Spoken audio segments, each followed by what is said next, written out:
Ni msimu mgumu, kila timu imejiandaa kuchukua ubingwa, so mimi kama mimi nachukulia ni msimu mgumu na wenye ushindani kwa kila timu.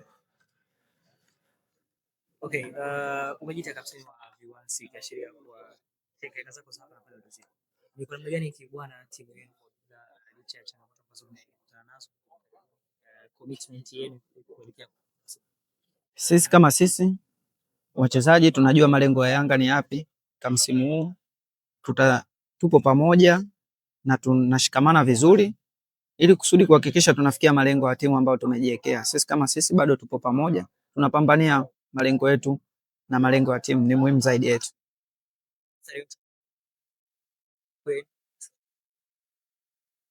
Hapana.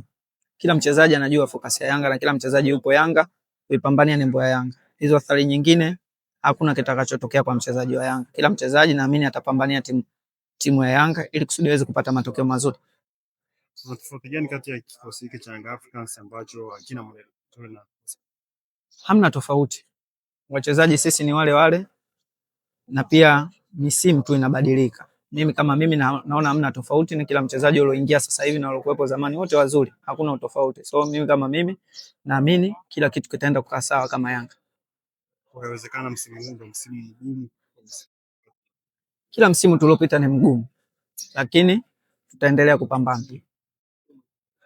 Sawa, bwana, tumalize kwa upande wa maisha yako ya soka yametawaliwa na mengi tangu unakuwa mpaka hivi sasa.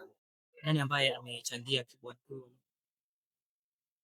Kwanza kila mtu ambaye amepita katika maisha yangu, wakiwepo makocha, mashabiki, wazazi wangu, wote ni muhimu kwangu, na pia jamii ambayo inanizunguka ni muhimu, ambao wananishauri nini cha kufanya, nini cha kutokufanya. Wachezaji wakubwa waliopita wa level kubwa na level ndogo pia, wote ni watu muhimu kwangu ambao wananishauri vitu vizuri.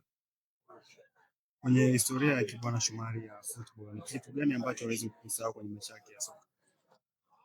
Mimi kama mimi ni changamoto ambazo nimepitia kama mchezaji ndogo ndogo ambazo za kuvumilia, za uvumilivu, ni kucheza, kudharauliwa, kudharauliwa kipindi upo mdogo. So hizo ni changamoto ambazo nisingekuwa strong basi nisingefika hapa ambapo watu wanaamini nimefika.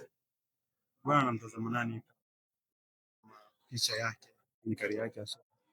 Wachezaji wote mimi, haswa wachezaji wa nje natazama sana, kwa sababu mimi naamini ile ndio level kubwa zaidi ya kujifunza.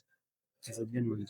Niko namtazama mimi role model wangu Dani Alves. Napenda sana kumtazama, nilikuwa napenda sana kumtazama Dani Alves, hata sasa hivi clip zake bado zitaendelea kuishi kwangu kama mfano wake kwangu kwake. Asante sana kaka.